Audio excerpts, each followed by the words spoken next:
ਵਾਹਿਗੁਰੂ ਜੀ ਕਾ ਖਾਲਸਾ ਵਾਹਿਗੁਰੂ ਜੀ ਕੀ ਫਤਿਹ। Punjabi audio book ਸੁਣ ਰਹੇ ਸਾਰੇ ਸਰੋਤਿਆਂ ਨੂੰ ਪਿਆਰ ਭਰੀ ਸਤਿ ਸ਼੍ਰੀ ਅਕਾਲ। ਅੱਜ ਅਸੀਂ ਸਿੱਖ ਇਤਿਹਾਸ ਕਿਤਾਬ ਦਾ ਅਗਲਾ ਭਾਗ ਪੜ੍ਹਨ ਜਾ ਰਹੇ ਹਾਂ। ਪੰਨਾ ਨੰਬਰ 285, ਭਾਗ ਚੌਥਾ, ਅੰਤਕਾਵਾਂ। ਅੰਤਿਕਾ ਪਹਿਲੀ। ਜਨਮ ਸਾਖੀਆਂ ਤੇ ਗੁਰੂ ਨਾਨਕ ਦੇ ਜੀਵਨ ਦੇ ਹੋਰ ਸਰੋਤ। ਉਹ ਸਮੱਗਰੀ ਜਿਸ ਉੱਪਰ ਵਰਤਮਾਨ ਸਮੇਂ ਪ੍ਰਚਲਿਤ ਲਿਖੀਆਂ ਹੋਈਆਂ ਗੁਰੂ ਨਾਨਕ ਦੀਆਂ ਜਨਮ ਸਾਖੀਆਂ ਆਧਾਰਿਤ ਹਨ, ਇੱਕ ਇਤਿਹਾਸਕਾਰ ਦੇ ਦ੍ਰਿਸ਼ਟੀਕੋਣ ਤੋਂ ਨਾਕਾਫੀ ਹਨ। ਨਾਨਕ ਦੇ ਜੋਤੀ ਜੋਤ ਸਮਾਉਣ ਤੋਂ 50 ਸਾਲ ਮਗਰੋਂ ਪਹਿਲੀ ਜਨਮ ਸਾਖੀ ਲਿਖਣ ਦੀ ਕੋਸ਼ਿਸ਼ ਕੀਤੀ ਗਈ।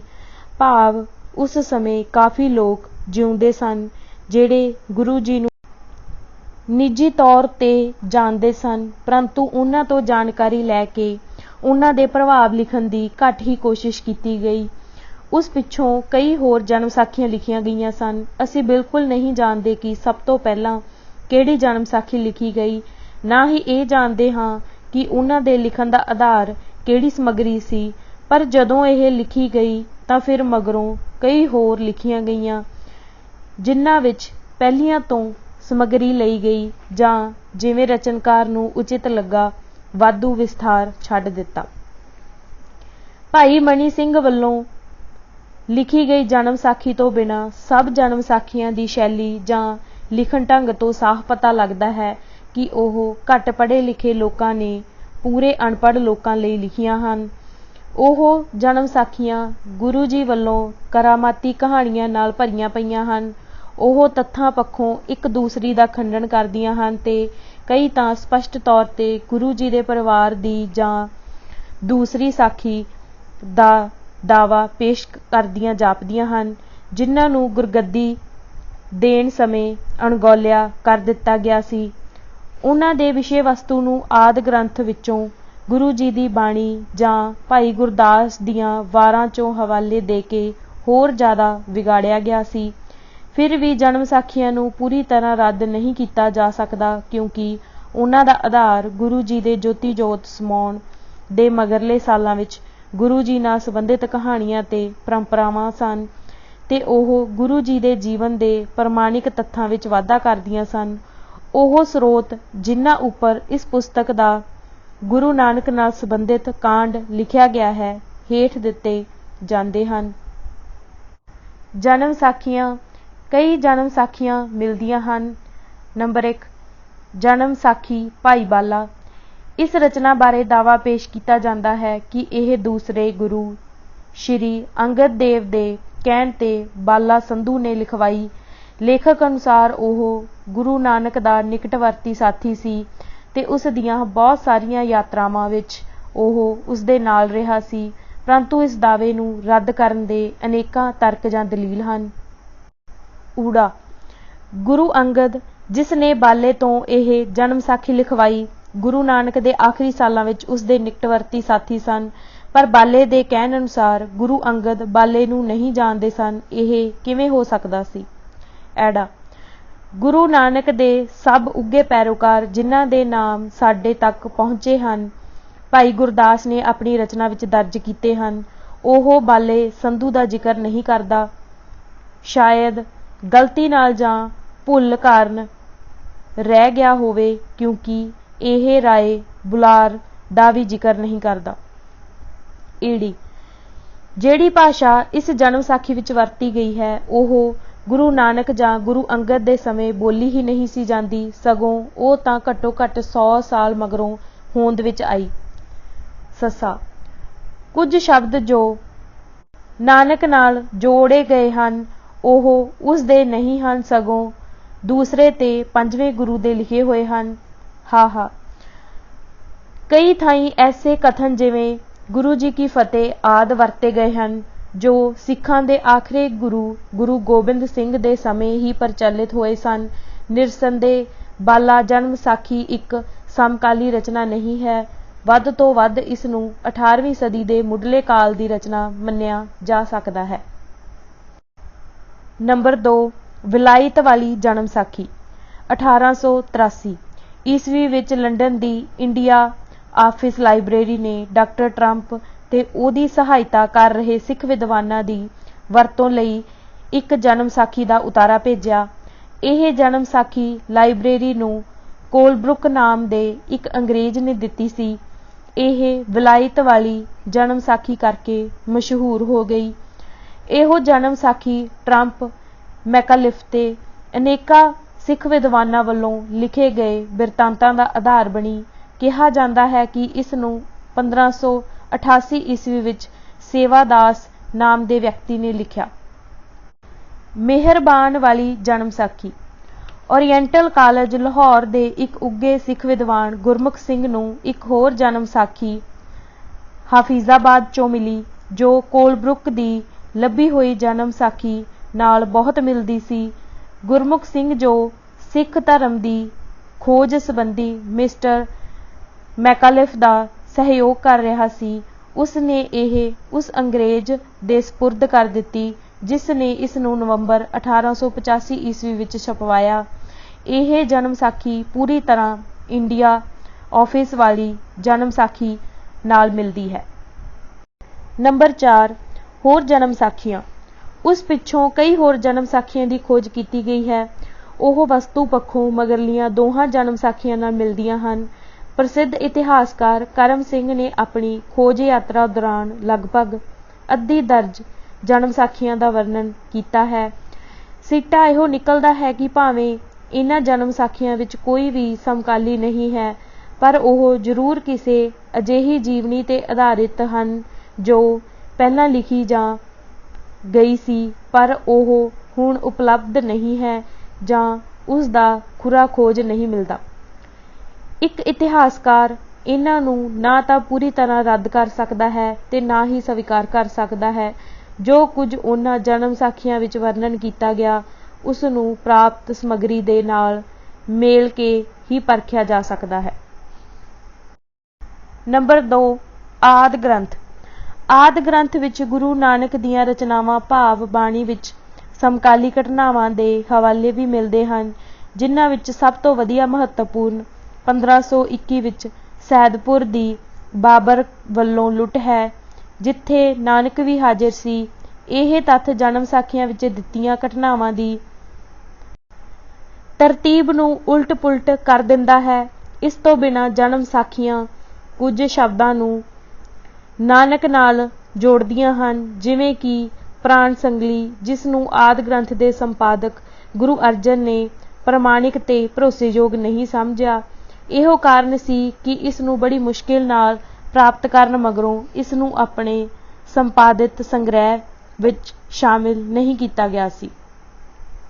ਨੰਬਰ 3, ਭਾਈ ਗੁਰਦਾਸ ਦੀਆਂ ਵਾਰਾਂ। ਭਾਈ ਗੁਰਦਾਸ ਨੇ ਆਪਣੀਆਂ ਰਚੀਆਂ 39 ਵਾਰਾਂ ਵਿੱਚ ਗੁਰੂ ਨਾਨਕ ਦੇਵ ਜੀ ਦੀਆਂ ਘਟਨਾਵਾਂ ਦਾ ਸੰਖੇਪ ਜਿਹਾ ਵਰਣਨ ਕੀਤਾ ਹੈ। ਬਾਕੀ ਤਾਂ ਵਧੇਰੇ ਕਰਕੇ ਗੁਰੂ ਜੀ ਦੀ ਸਿਫਤ ਸਲਾਹ ਤੇ ਕੀਰਤੀ ਹੈ। ਇਹਨਾਂ ਵਾਰਾਂ ਦੀ ਰਚਨਾ ਗੁਰੂ ਨਾਨਕ ਦੇ ਅਕਾਲ ਚਲਾਣੇ ਤੋਂ 50 ਤੋਂ 70 ਸਾਲ ਮਗਰੋਂ ਉਹਨਾਂ ਲੋਕਾਂ ਦੇ ਜਿਉਂਦਿਆਂ ਕੀਤੀ ਗਈ ਜੋ ਗੁਰੂ ਨਾਨਕ ਨੂੰ ਬਹੁਤ ਚੰਗੀ ਤਰ੍ਹਾਂ ਜਾਣਦੇ ਸਨ, ਖਾਸ ਕਰਕੇ ਭਾਈ ਬੁੱਢਾ, ਜਿਸ ਨੂੰ ਰਚਨਾਕਾਰ ਵੀ ਬਹੁਤ ਚੰਗੀ ਤਰ੍ਹਾਂ ਜਾਣਦਾ ਸੀ। ਬਦਕਿਸਮਤੀ ਨਾਲ ਭਾਈ ਗੁਰਦਾਸ ਨੇ ਵੀ ਪ੍ਰਾਪਤ ਜਾਣਕਾਰੀ ਦੀ ਵਰਤੋਂ ਕਰਕੇ ਜੀਵਨੀ ਨਾ ਲਿਖੀ, ਪਰ ਜੋ ਵੀ ਹਵਾਲੇ ਇਹਨਾਂ ਵਾਰਾਂ ਵਿੱਚ ਗੁਰੂ ਜੀ ਬਾਰੇ ਮਿਲਦੇ ਹਨ, ਉਹਨਾਂ ਨੂੰ ਪ੍ਰਮਾਣਿਕ ਮੰਨਿਆ ਜਾਣਾ ਚਾਹੀਦਾ ਹੈ। ਨੰਬਰ 4, ਭਾਈ ਮਣੀ ਸਿੰਘ ਦੀ ਭਗਤ ਰਤਨਾਵਲੀ। ਇਸ ਗ੍ਰੰਥ ਦੀ ਰਚਨਾ 18ਵੀਂ ਸਦੀ ਵਿੱਚ ਕੀਤੀ ਗਈ ਸੀ ਤੇ ਇਹ ਭਾਈ ਗੁਰਦਾਸ ਦੀ ਪਹਿਲੀ ਵਾਰ ਦਾ ਟੀਕਾ ਭਾਵ ਵਿਆਖਿਆ ਹੈ। ਇਸ ਵਿੱਚ ਗੁਰੂ ਨਾਨਕ ਦੇ ਜੀਵਨ ਬਾਰੇ ਹੋਰ ਮਿਲਦੀ ਜਾਣਕਾਰੀ ਸ਼ਾਮਿਲ ਕਰਨ ਦੀ ਕੋਸ਼ਿਸ਼ ਨਾ ਕੀਤੀ ਗਈ।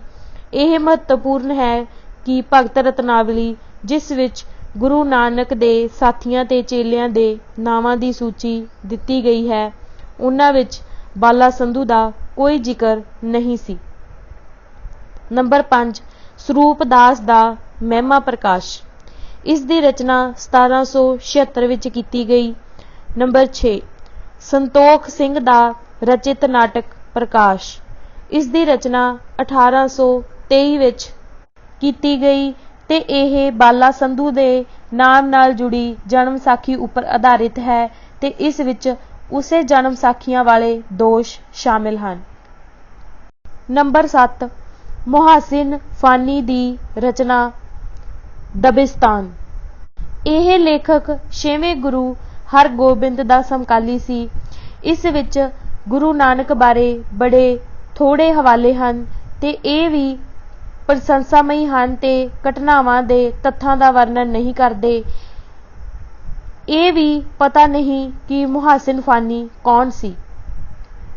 ਨੰਬਰ 8 ਯਾਦਗਾਰਾਂ। ਇਸ ਪ੍ਰਿਥਵੀ ਦੇ ਦੋ ਵੱਖ-ਵੱਖ ਤੇ ਅੱਡ-ਅੱਡ ਕੋਨਿਆਂ ਤੋਂ ਸ਼ਿਲਾਲੇਖ ਪ੍ਰਾਪਤ ਹੋਏ ਹਨ ਜੋ ਗੁਰੂ ਨਾਨਕ ਦੀਆਂ ਉਦਾਸੀਆਂ ਬਾਰੇ ਸਿੱਖ ਰਵਾਇਤਾਂ ਦੀ ਪੁਸ਼ਟੀ ਕਰਦੇ ਹਨ। 1915 ਵਿੱਚ ਇੱਕ ਸਿੱਖ ਵਿਦਵਾਨ ਗੁਰਬਖਸ਼ ਸਿੰਘ ਨੇ ਢਾਕਾ ਤੇ ਚਿਟਾਗਾਓਂ ਵਿੱਚ ਸਿੱਖ ਮੰਦਰਾਂ ਦੇ ਅਵਸ਼ੇਸ਼ਾਂ ਦੀ ਖੋਜ ਕੀਤੀ, ਜਿੱਥੇ ਉਹ ਸ਼ਿਲਾਲੇਖ ਮਿਲੇ ਜਿਸ ਵਿੱਚ ਪਹਿਲੇ ਤੇ 9ਵੇਂ ਗੁਰੂ ਬਾਰੇ ਉੱਥੇ ਠਹਿਰਨ ਤੇ ਰੁਕਣ ਦਾ ਜ਼ਿਕਰ ਕੀਤਾ ਗਿਆ ਹੈ।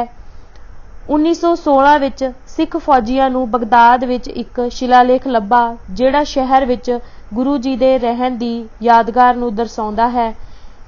ਪਹਿਲੇ ਤੋਂ ਸ਼ਹਿਰ ਵਿੱਚ ਗੁਰੂ ਨਾਨਕ ਦੇ ਠਹਿਰਨ ਬਾਰੇ ਭਰੋਸੇਯੋਗ ਪ੍ਰਮਾਣ ਮਿਲਦਾ ਹੈ ਤੇ ਇਹ ਤੱਥ ਸਹੀ ਸਿੱਧ ਹੁੰਦਾ ਹੈ। ਦੂਸਰਾ ਸ਼ਿਲਾਲੇਖ ਹੋਰ ਵਧੇਰੇ ਜਾਣਕਾਰੀ ਦਿੰਦਾ ਹੈ ਤੇ ਗੁਰੂ ਜੀ ਦੀ ਪੱਛਮ ਵੱਲ ਉਦਾਸੀ ਦੀਆਂ ਮਿਤੀਆਂ ਨਿਸ਼ਚਿਤ ਕਰਨ ਵਿੱਚ ਸਹਾਈ ਹੁੰਦਾ ਹੈ। ਸਿੱਟੇ। ਪ੍ਰਤੀਤ ਹੁੰਦਾ ਹੈ ਕਿ ਨਾਨਕ ਦੇ ਉੱਤਰਾਧਿਕਾਰੀ ਗੁਰੂ ਸਾਹਿਬਾਨ ਨੂੰ ਨਾਨਕ ਅਤੇ ਉਸ ਦੇ ਪੂਰਵਜ ਭਗਤਾਂ ਦੇ ਸ਼ਬਦਾਂ ਦੀ ਸਾਂਭ ਸੰਭਾਲ ਦੀ ਆਪਣੇ ਧਰਮ ਦੇ ਬਾਨੀ ਦੇ ਜੀਵਨ ਦੀਆਂ ਘਟਨਾਵਾਂ ਦੇ ਵੇਰਵੇ ਲਿਖਣ ਨਾਲੋਂ ਵਧੇਰੇ ਫਿਕਰ ਸੀ। ਭਾਈ ਗੁਰਦਾਸ ਨੇ ਵੀ ਅਸਲੀ ਘਟਨਾਵਾਂ ਵੱਲ ਬਹੁਤਾ ਧਿਆਨ ਦੇਣ ਦੀ ਥਾਂ ਗੁਰੂ ਸਾਹਿਬਾਨ ਦੇ ਸ਼ਬਦਾਂ ਦੀ ਵਿਆਖਿਆ ਵੱਲ ਬਹੁਤਾ ਧਿਆਨ ਦਿੱਤਾ, ਪਰੰਤੂ ਗੁਰੂ ਅਰਜਨ, ਭਾਈ ਗੁਰਦਾਸ ਤੇ ਭਾਈ ਬੁੱਢਾ ਦੇ ਅਕਾਲ ਚਲਾਣੇ ਪਿੱਛੋਂ ਛੇਤੀ ਹੀ ਉਹਨਾਂ ਨਾਲੋਂ ਰਚਨਾ ਕਰ ਸਕਣ ਵਾਲੇ ਘੱਟ ਸਮਰੱਥ ਲੋਕਾਂ ਨੇ ਗੁਰੂ ਨਾਨਕ ਦੀਆਂ ਜੀਵਨੀਆਂ ਲਿਖਣੀਆਂ ਸ਼ੁਰੂ ਕਰ ਦਿੱਤੀਆਂ। ਉਹਨਾਂ ਨੂੰ ਜੋ ਜਾਣਕਾਰੀ ਮਿਲੀ ਉਹਨਾਂ ਨੇ ਵਰਤ ਲਈ ਤੇ ਬਾਕੀ ਸਭ ਉਹਨਾਂ ਨੇ ਆਪਣੀ ਕਲਪਨਾ ਨਾਲ ਗੁਰੂ ਜੀ ਦੀ ਬਾਣੀ ਦੇ ਸ਼ਬਦਾਂ ਨੂੰ ਉਚਿਤ ਥਾਂ ਤੇ ਬੀੜਨ ਲਈ ਸਥਿਤੀ ਘੜ ਲਈ, ਜਿਹੜੇ ਪਹਿਲਾਂ ਹੀ ਆਦਿ ਗ੍ਰੰਥ ਵਿੱਚ ਸੰਕਲਿਤ ਕੀਤੇ ਗਏ ਸਨ। ਇਸ ਤਰ੍ਹਾਂ ਉਹਨਾਂ ਨੇ ਗੁਰੂ ਦੇ 7 ਸਾਲ ਦੀ ਉਮਰ ਵਿੱਚ ਪਾਠਸ਼ਾਲਾ ਵਿੱਚ ਦਾਖਲ ਹੋਣ ਤੇ ਅਤੇ ਆਪਣੇ ਗੁਰੂ ਜੀ ਨੂੰ ਆਪਣੇ ਰੱਬੀ ਗਿਆਨ ਤੇ ਗਿਆਨ ਭਰਪੂਰ ਉੱਤਰਾਂ ਦੀ ਕਹਾਣੀ ਗ੍ਰੰਥ ਵਿੱਚ ਦਿੱਤੀ ਪੱਟੀ ਤੋਂ ਘੜ ਲਈ। ਫਿਰ ਵੀ ਜਦੋਂ ਉਪਰੋਕਤ ਸੂਚੀ ਵਿਚਲੀ ਸਮੱਗਰੀ ਇਕੱਠੀ ਕਰਕੇ ਪਣ-ਪੁੱਛ ਕਰਦੇ ਹਾਂ ਤਾਂ ਕਰਾਮਾਤੀ ਅੰਸ਼ ਛੱਡ ਦਿੰਦੇ ਹਾਂ ਤੇ ਅੰਧ ਵਿਸ਼ਵਾਸੀਆਂ ਵੱਲੋਂ ਜੋੜੇ ਗਏ ਵਾਧੂ ਵੇਰਵੇ ਕੱਢ ਦਿੰਦੇ ਹਾਂ ਤਾਂ ਸਾਨੂੰ ਗੁਰੂ ਨਾਨਕ ਦੀ ਵਿਸ਼ਵਾਸਯੋਗ ਜੀਵਨੀ ਲਿਖਣ ਲਈ ਕਾਫੀ ਸਮੱਗਰੀ ਮਿਲ ਜਾਂਦੀ ਹੈ। ਅੰਤਿਕਾ ਨੰਬਰ 2 ਆਦਿ ਗ੍ਰੰਥ ਜਾਂ ਗ੍ਰੰਥ ਸਾਹਿਬ। ਆਦਿ ਗ੍ਰੰਥ ਜਾਂ ਜੋ ਵਧੇਰੇ ਕਰਕੇ ਗ੍ਰੰਥ ਸਾਹਿਬ ਕਰਕੇ ਪ੍ਰਸਿੱਧ ਹੈ, ਉਸ ਦੀ ਸੰਪਾਦਨਾ 5ਵੇਂ ਗੁਰੂ ਅਰਜਨ ਦੇਵ ਜੀ ਨੇ ਅੰਮ੍ਰਿਤਸਰ ਵਿੱਚ ਕੀਤੀ। ਉਹਨਾਂ ਦੀ ਪਹਿਲੀ ਸਮੱਸਿਆ ਆਪਣੇ ਪੂਰਵ ਅਧਿਕਾਰੀਆਂ ਦੀ ਅਸਲੀ ਬਾਣੀ ਪ੍ਰਾਪਤ ਕਰਨਾ ਤੇ ਉਸ ਵਿੱਚੋਂ ਨਕਲੀ ਬਾਣੀ ਛਾਂਟਣਾ ਸੀ, ਜਿਸ ਵਿੱਚ ਗੱਦੀ ਦੇ ਝੂਠੇ ਤੇ ਅਸਫਲ ਦਾਅਵੇਦਾਰਾਂ ਅਤੇ ਉਹਨਾਂ ਦੇ ਪੈਰੋਕਾਰਾਂ ਨੇ ਮਿਲਾਵਟ ਕਰ ਦਿੱਤੀ ਸੀ। ਅਰਜਨ ਨੇ ਆਪਣੇ ਕਾਰਜ ਨੂੰ ਸਿੱਖ ਸੰਗਠਨਾਂ ਲਈ ਪਵਿੱਤਰ ਧਰਮ ਪੁਸਤਕ ਤਿਆਰ ਕਰਨ ਲਈ ਵਿਸਤ੍ਰਿਤ ਕਰ ਲਿਆ।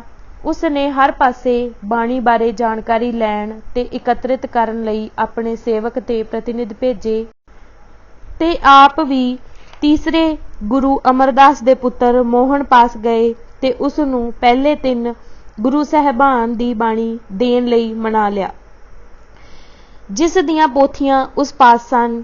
ਆਪਣੇ ਤੋਂ ਪਹਿਲੇ ਗੁਰੂ ਦੀ ਬਾਣੀ ਸੰਭਾਲਣ ਦਾ ਕੰਮ ਦੂਸਰੇ ਗੁਰੂ ਨੇ ਆਰੰਭ ਕਰ ਦਿੱਤਾ ਸੀ, ਜੋ ਤੀਸਰੇ ਤੇ ਚੌਥੇ ਗੁਰੂ ਸਮੇਂ ਵੀ ਜਾਰੀ ਰਿਹਾ। ਅਰਜਨ ਨੇ ਦੂਸਰੀਆਂ ਧਾਰਮਿਕ ਸੰਪਰਦਾਵਾਂ ਤੇ ਪੈਰੋਕਾਰਾਂ ਸਮਕਾਲੀ ਲੇਖਕਾਂ ਨੂੰ ਵੀ ਆਪਣੀ ਬਾਣੀ ਵਿਚਾਰ ਕਰਨ ਲਈ ਦੇਣ ਲਈ ਤੇ ਸ਼ਾਮਿਲ ਕਰਨ ਲਈ ਕਿਹਾ। ਜਦੋਂ ਸਾਰੀ ਰਚਨਾ ਇਕੱਤਰਿਤ ਕਰ ਲਈ ਗਈ ਤਾਂ ਗੁਰੂ ਨੇ ਸ਼ਹਿਰ ਦੇ ਦੱਖਣ ਵਿੱਚ ਰਾਮਸਰ ਨਾਮ ਦੀ ਥਾਂ ਚੁਣੀ ਤੇ ਉਸ ਥਾਂ ਤੇ ਬੈਠ ਕੇ ਭਾਈ ਗੁਰਦਾਸ ਨੂੰ ਬਾਣੀ ਲਿਖਵਾਉਣੀ ਸ਼ੁਰੂ ਕਰ ਦਿੱਤੀ। ਇਸ ਮਹਾਨ ਰਚਨਾ ਨੂੰ ਉਹਨਾਂ ਨੇ ਅਗਸਤ 1604 ਈਸਵੀ ਵਿੱਚ ਸਮਾਪਤ ਕਰ ਦਿੱਤਾ। ਫਿਰ ਵਿਧੀ ਪੂਰਵਕ ਇਹ ਗ੍ਰੰਥ ਹਰਮੰਦਰ ਵਿੱਚ ਸਥਾਪਿਤ ਕਰਕੇ ਪ੍ਰਕਾਸ਼ ਕਰ ਦਿੱਤਾ। ਭਾਈ ਬੁੱਢਾ ਇਸ ਦੇ ਮੁੱਖ ਗ੍ਰੰਥੀ ਥਾਪੇ ਗਏ। ਕਿਉਂਕਿ ਪੈਰੋਕਾਰਾਂ ਦੇ ਬਹੁਤੇ ਸਮੂਹ ਸਾਰੇ ਉੱਤਰੀ ਭਾਰਤ ਵਿੱਚ ਫੈਲੇ ਹੋਏ ਸਨ, ਇਸ ਲਈ ਉਹਨਾਂ ਵਾਸਤੇ ਗ੍ਰੰਥ ਦੀਆਂ ਪਰਤਾਂ ਤਿਆਰ ਕਰਨੀਆਂ ਜਾਂ ਉਤਾਰੇ ਕਰਨੇ ਜ਼ਰੂਰੀ ਹੋ ਗਏ। ਪਹਿਲੀ ਪ੍ਰਤਿਲਿਪੀ ਬਣਾਉਣ ਸਮੇਂ ਹੀ ਉਤਾਰਾ ਕਰਨ ਵਾਲਿਆਂ ਨੇ ਥੋੜ੍ਹੀਆਂ ਜਿਹੀਆਂ ਤਬਦੀਲੀਆਂ ਕਰ ਦਿੱਤੀਆਂ। ਫਲਸਰੂਪ ਉਸ ਉਤਾਰੇ ਤੇ ਆਧਾਰਿਤ ਸੰਸਕਰਣ ਇਸ ਦੇ ਫਲਸਰੂਪ ਗੁਰੂ ਅਰਜਨ ਵੱਲੋਂ ਲਿਖਵਾਏ ਗਏ ਮੂਲ ਗ੍ਰੰਥ ਦੀ ਹੂਬਹੂ ਨਕਲ ਨਹੀਂ ਕਰਦੇ। ਪੂਰੇ 100 ਸਾਲ ਪਿੱਛੋਂ ਸਿੱਖਾਂ ਦੇ ਆਖਰੀ ਗੁਰੂ ਗੋਬਿੰਦ ਸਿੰਘ ਨੇ ਆਪਣੇ ਪਿਤਾ 9ਵੇਂ ਗੁਰੂ ਤੇਗ ਬਹਾਦਰ ਦੀ ਬਾਣੀ ਸਹੀ ਥਾਵਾਂ ਤੇ ਸ਼ਾਮਿਲ ਕਰਕੇ ਆਖਰੀ ਤੇ ਸੋਧਿਆ ਹੋਇਆ ਗ੍ਰੰਥ ਤਿਆਰ ਕਰਵਾਉਣ ਦਾ ਕਾਰਜ ਕਰਵਾਇਆ। ਇਹ ਸੰਗ੍ਰਹਿ ਵੱਡੇ ਘੱਲੂਘਾਰੇ ਸਮੇਂ 1762 ਈਸਵੀ ਵਿੱਚ ਗੁੰਮ ਹੋ ਗਿਆ ਸੀ। ਖੁਸ਼ਕਿਸਮਤੀ ਨਾਲ ਗੁਰੂ ਗੋਬਿੰਦ ਸਿੰਘ ਵੱਲੋਂ ਸੰਪਾਦਿਤ ਕੀਤੇ ਗ੍ਰੰਥ ਸਾਹਿਬ ਦੇ ਬਹੁਤ ਸਾਰੇ ਉਤਾਰੇ ਇਸ ਘੱਲੂਘਾਰੇ ਤੋਂ ਪਹਿਲਾਂ ਤਿਆਰ ਕੀਤੇ ਜਾ ਚੁੱਕੇ ਸਨ। ਇਹ ਪਹਿਲੇ 2 ਸੰਸਕਰਣਾਂ ਤੋਂ ਕੁਝ ਵੱਖ ਹਨ। ਇਸ ਤਰ੍ਹਾਂ ਆਦਿ ਗ੍ਰੰਥ ਦੀ ਬੀੜ ਦੇ 3 ਸੰਸਕਰਣ ਹਨ। ਪਹਿਲਾ, ਕਰਤਾਰਪੁਰੀ ਬੀੜ। ਕਰਤਾਰਪੁਰ ਵਾਲੀ ਬੀੜ ਗੁਰੂ ਅਰਜਨ ਨੇ ਭਾਈ ਗੁਰਦਾਸ ਨੂੰ ਲਿਖਵਾਈ ਸੀ। ਇਹ ਸੰਗ੍ਰਹਿ ਅੰਮ੍ਰਿਤਸਰ ਵਿੱਚ ਤਿਆਰ ਕੀਤਾ ਗਿਆ ਸੀ ਤੇ ਫਿਰ ਮਗਰੋਂ ਕਰਤਾਰਪੁਰ ਲਿਜਾਇਆ ਗਿਆ ਸੀ ਤੇ ਉਸ ਤੋਂ ਪਿੱਛੋਂ ਇਹ ਬੀੜ ਉੱਥੇ ਹੀ ਰਹੀ। ਇਸ ਗ੍ਰੰਥ ਦੀਆਂ ਪਹਿਲੀਆਂ ਪੰਕਤੀਆਂ ਗੁਰੂ ਅਰਜਨ ਦੇ ਹੱਥਾਂ ਦੀਆਂ ਲਿਖੀਆਂ ਹੋਈਆਂ ਹਨ। ਇਸ ਦੇ ਅਖੀਰ ਵਿੱਚ ਉਹਨਾਂ ਦੇ ਪੁੱਤਰ 6ਵੇਂ ਗੁਰੂ ਹਰਗੋਬਿੰਦ ਦੇ ਹਸਤਾਖਰ ਵੀ ਹਨ। ਇਸ ਵਿੱਚ ਕਾਫੀ ਖਾਲੀ ਪੱਤਰੇ ਹਨ। ਇੱਕ ਪਰੰਪਰਾ ਅਨੁਸਾਰ ਇਹ ਗੁਰੂ ਅਰਜਨ ਨੇ ਆਪਣੇ ਉੱਤਰਾਧਿਕਾਰੀਆਂ ਦੀਆਂ ਰਚਨਾਵਾਂ ਲਈ ਖਾਲੀ ਛੱਡ ਦਿੱਤੇ ਸਨ। ਖਾਲੀ ਪੰਨਿਆਂ ਦੇ ਸਥਾਨ ਤੋਂ ਪਾਰੰਪਰਿਕ ਵਿਚਾਰਾਂ ਦੀ ਪੁਸ਼ਟੀ ਨਹੀਂ ਹੁੰਦੀ। ਨੰਬਰ 2, ਭਾਈ ਬੰਨੋ ਵਾਲੀ ਬੀੜ। ਗ੍ਰੰਥ ਮੁਕੰਮਲ ਕਰਨ ਤੋਂ ਤੁਰੰਤ ਮਗਰੋਂ ਗੁਰੂ ਸਾਹਿਬ ਨੇ ਆਪਣੇ ਇੱਕ ਪੈਰੋਕਾਰ ਭਾਈ ਬੰਨੋ ਨੂੰ ਖਰੜੇ ਦੀ ਜਿਲਦ ਬਣਵਾਉਣ ਲਈ ਲਾਹੌਰ ਲਿਜਾਣ ਲਈ ਆਖਿਆ। ਲਾਹੌਰ ਨੂੰ ਜਾਣ ਤੇ ਆਉਣ ਸਮੇਂ ਜਦੋਂ ਇਸ ਦੀ ਜਿਲਦ ਤਿਆਰ ਹੋ ਰਹੀ ਸੀ, ਭਾਈ ਬੰਨੋ ਨੇ ਆਪਣੀ ਵਰਤੋਂ ਲਈ ਇਸ ਦੀ ਇੱਕ ਨਕਲ ਤਿਆਰ ਕਰ ਲਈ। ਇਸ ਸੰਸਕਰਣ ਵਿੱਚ ਉਸ ਨੇ ਕੁਝ ਵਾਧੂ ਬਾਣੀਆਂ ਵੀ ਦਰਜ ਕਰ ਲਈਆਂ। ਭਾਈ ਬੰਨੋ ਦੀ ਬੀੜ ਦੀਆਂ ਕੁਝ ਨਕਲਾਂ ਵੀ ਮਿਲਦੀਆਂ ਹਨ।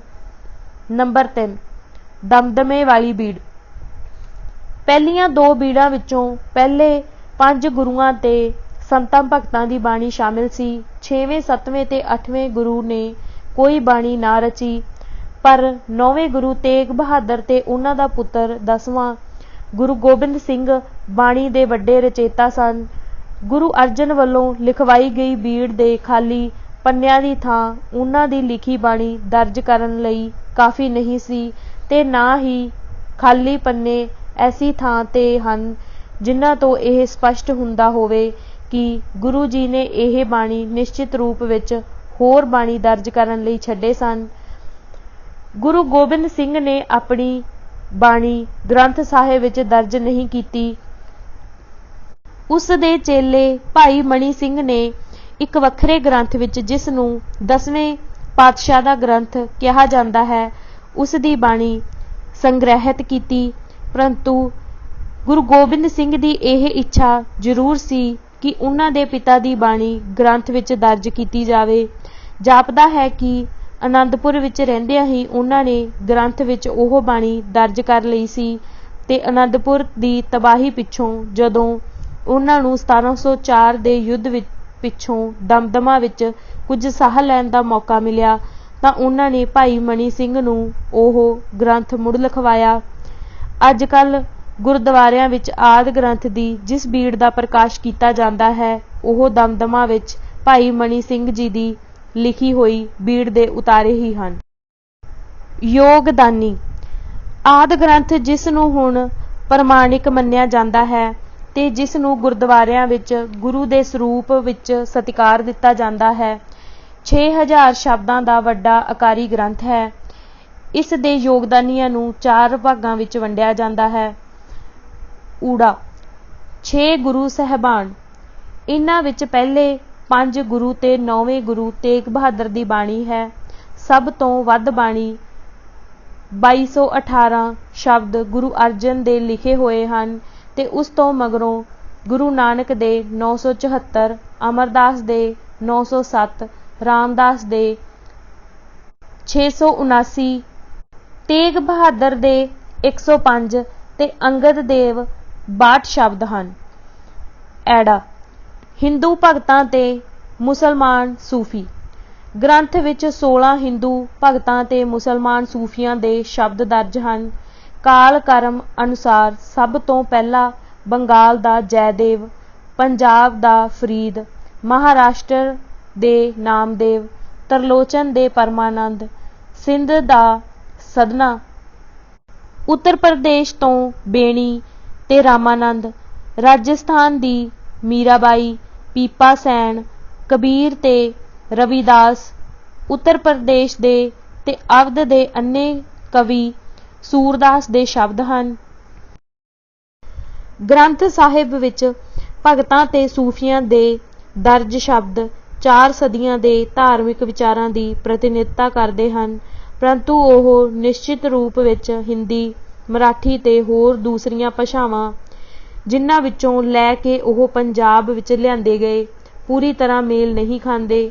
ਸਪਸ਼ਟ ਹੈ ਕਿ ਜਿਸ ਸਮੇਂ ਉਹ ਪੰਜਾਬ ਵਿੱਚ ਲਿਆਂਦੇ ਗਏ ਜਾਂ ਲਿਖੇ ਗਏ ਉਹਨਾਂ ਵਿੱਚ ਕੁਝ ਭਾਸ਼ਾਈ ਤਬਦੀਲੀਆਂ ਕੀਤੀਆਂ ਗਈਆਂ ਸਨ, ਪਰੰਤੂ ਇੱਕ ਵਾਰ ਜਦੋਂ ਉਹਨਾਂ ਨੂੰ ਗ੍ਰੰਥ ਵਿੱਚ ਦਰਜ ਕਰ ਲਿਆ ਗਿਆ ਤਾਂ ਮੂਲ ਪਾਠਾਂ ਵਿੱਚ ਕੋਈ ਤਬਦੀਲੀ ਨਹੀਂ ਕੀਤੀ ਗਈ।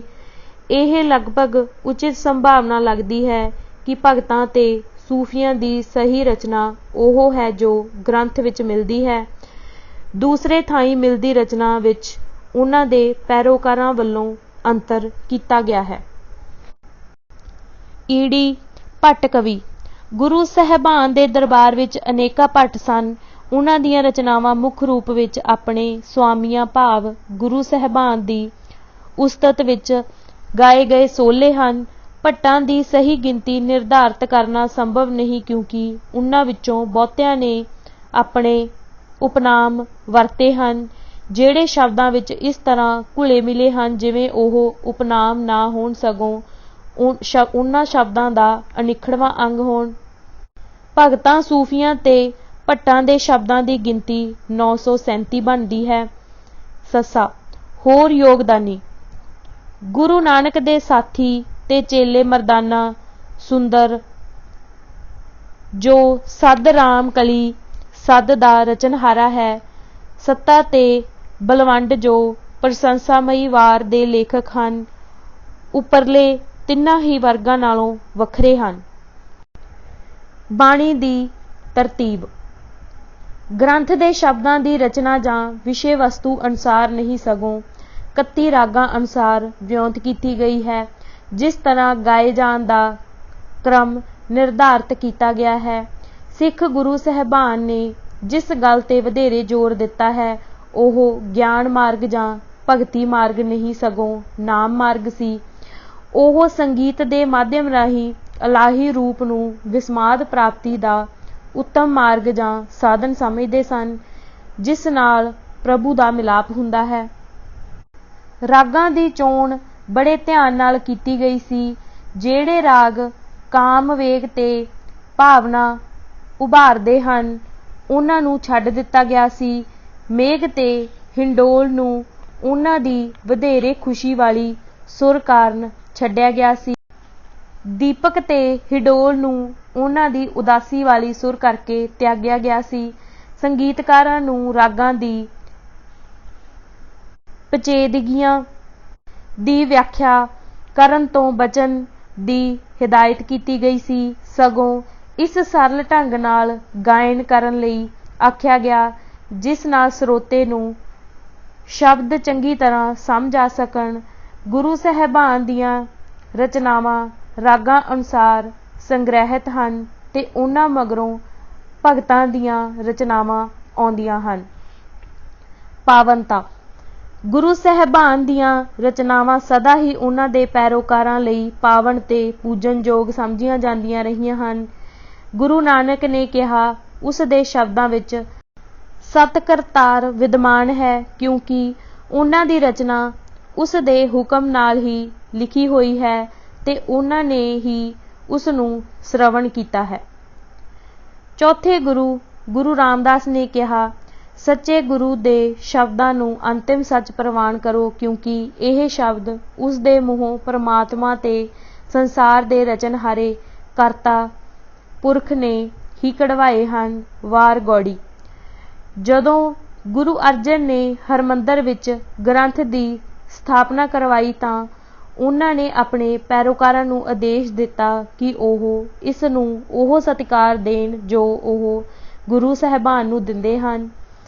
ਗੁਰੂ ਗੋਬਿੰਦ ਸਿੰਘ ਦੇ ਸਮੇਂ ਤੱਕ ਗ੍ਰੰਥ ਦੀਆਂ ਬੀੜਾਂ ਦੀ ਸਥਾਪਨਾ ਬਹੁਤ ਸਾਰੇ ਗੁਰਦੁਆਰਿਆਂ ਵਿੱਚ ਕੀਤੀ ਜਾ ਚੁੱਕੀ ਸੀ। ਇਹ ਸੁਭਾਵਿਕ ਹੀ ਸੀ ਕਿ ਜਦੋਂ ਉਹਨਾਂ ਨੇ ਦੇਹਧਾਰੀ ਗੁਰੂ ਦੀ ਪਰੰਪਰਾ ਸਮਾਪਤ ਕਰਨ ਦਾ ਐਲਾਨ ਕਰ ਦਿੱਤਾ ਸੀ ਤਾਂ ਉਹਨਾਂ ਨੇ ਆਪਣੇ ਪੈਰੋਕਾਰਾਂ ਨੂੰ ਗੁਰੂ ਗ੍ਰੰਥ ਤੋਂ ਅਗਵਾਈ ਲੈਣ ਤੇ ਉਸ ਨੂੰ 10 ਗੁਰੂਆਂ ਦਾ ਸਰੂਪ ਸਮਝਣ ਦਾ ਆਦੇਸ਼ ਦਿੱਤਾ। ਗ੍ਰੰਥ ਸਾਹਿਬ ਹਰ ਗੁਰਦੁਆਰੇ ਵਿੱਚ ਪੂਜਾ ਦੀ ਪ੍ਰਥਮ ਵਸਤੂ ਹੈ। ਇਸ ਨੂੰ ਆਮ ਕਰਕੇ ਰੇਸ਼ਮੀ ਕੱਪੜਿਆਂ ਵਿੱਚ ਲਪੇਟ ਕੇ ਪੀੜ੍ਹੇ ਤੇ ਸਥਾਪਿਤ ਕੀਤਾ ਜਾਂਦਾ ਹੈ। ਇਸ ਦੇ ਉੱਪਰ ਚੰਦੋਆ ਹੁੰਦਾ ਹੈ ਤੇ ਜਦੋਂ ਇਸ ਦਾ ਪਾਠ ਕੀਤਾ ਜਾਂਦਾ ਹੈ ਤਾਂ ਸੰਗਤ ਵਿੱਚੋਂ ਇੱਕ ਸੇਵਕ ਖੜਾ ਹੋ ਕੇ ਗਾਂ ਦੇ ਵਾਲਾਂ ਦਾ ਬਣਿਆ ਚੌਰ ਝੁਲਾਉਂਦਾ ਹੈ। ਉਪਾਸਕ ਗੋਡਿਆਂ ਭਾਰ ਹੋ ਕੇ ਮੱਥਾ ਟੇਕਦੇ ਹਨ ਤੇ ਰੁਪਏ, ਪੈਸੇ ਜਾਂ ਸਮੱਗਰੀ ਭੇਟਾ ਕਰਦੇ ਹਨ, ਕਿਉਂਕਿ ਗ੍ਰੰਥ ਉਹਨਾਂ ਲਈ ਉਹ ਇਸੇ ਤਰ੍ਹਾਂ ਹੀ ਹੈ ਜਿਵੇਂ ਗੁਰੂ ਸਾਹਿਬ ਉਹਨਾਂ ਦੇ ਵੱਡ ਵਡੇਰਿਆਂ ਲਈ ਸੱਚਾ ਪਾਤਸ਼ਾਹ ਸਨ। ਸਿੱਖ ਪੰਥ ਵਿੱਚ ਹਿੰਦੂਆਂ ਦੇ ਪ੍ਰਵੇਸ਼ ਨਾਲ ਹਿੰਦੂ ਧਰਮ ਦੀਆਂ ਬੁੱਤ ਪੂਜਾ ਨਾਲ ਜੁੜੀਆਂ ਬਹੁਤ ਰੀਤਾਂ ਗ੍ਰੰਥ ਸਾਹਿਬ ਨਾਲ ਵੀ ਜੋੜ ਦਿੱਤੀਆਂ ਗਈਆਂ ਹਨ। ਸਵੇਰ ਸਮੇਂ ਇਸ ਦਾ ਪ੍ਰਕਾਸ਼ ਕਾਫੀ ਰੋਹ ਰੀਤਾਂ ਨਾਲ ਕੀਤਾ ਜਾਂਦਾ ਹੈ ਤੇ ਸ਼ਾਮ ਵੇਲੇ ਵੀ ਫਿਰ ਸੰਤੋਖ ਕੇ ਰਾਤ ਭਰ ਆਰਾਮ ਕਰਨ ਲਈ ਇਹੋ ਰੀਤਾਂ ਦੁਹਰਾਈਆਂ ਜਾਂਦੀਆਂ ਹਨ।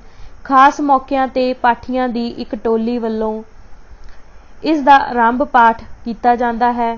ਇਸ ਤਰ੍ਹਾਂ ਦੇ ਪਾਠ ਨੂੰ 2 ਦਿਨ ਤੇ ਰਾਤਾਂ ਲੱਗਦੀਆਂ ਹਨ।